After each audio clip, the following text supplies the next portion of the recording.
Союз женщин Коми заявил, что готов оказать помощь родителям города Ровеньки Луганской Народной Республики в подготовке детей к 1 сентября. Возьмутся они за это дело вместе с региональной ячейкой «Единой России». Уже не первый год та проводит акцию с говорящим названием «Собери ребенка в школу». Помогает малообеспеченным и многодетным семьям со школьными портфелями и канцелярией.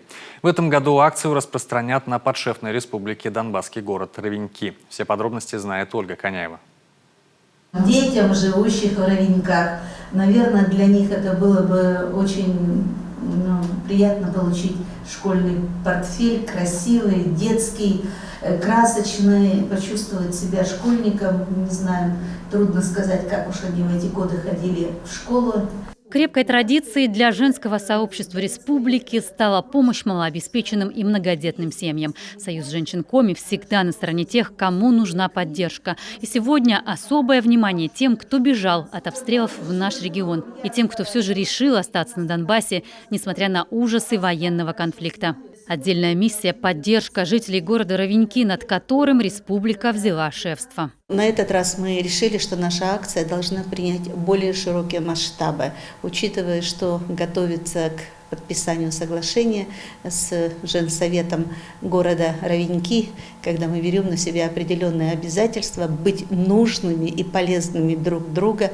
Поэтому мы хотим помочь городу, помочь людям, подарить радость первоклассникам именно этого города.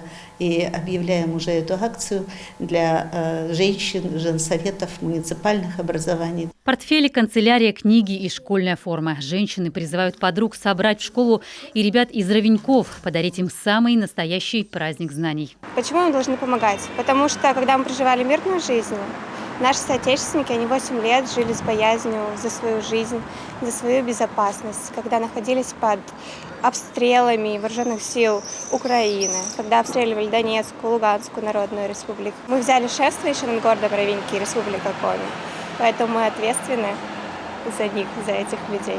Мы должны им помогать. Мы ведь такие же люди, как они, но мы тоже хотим хорошо жить, мы хотим не переживать, что с нашими друзьями, родителями или детьми, бабушками, дедушками что-то случится.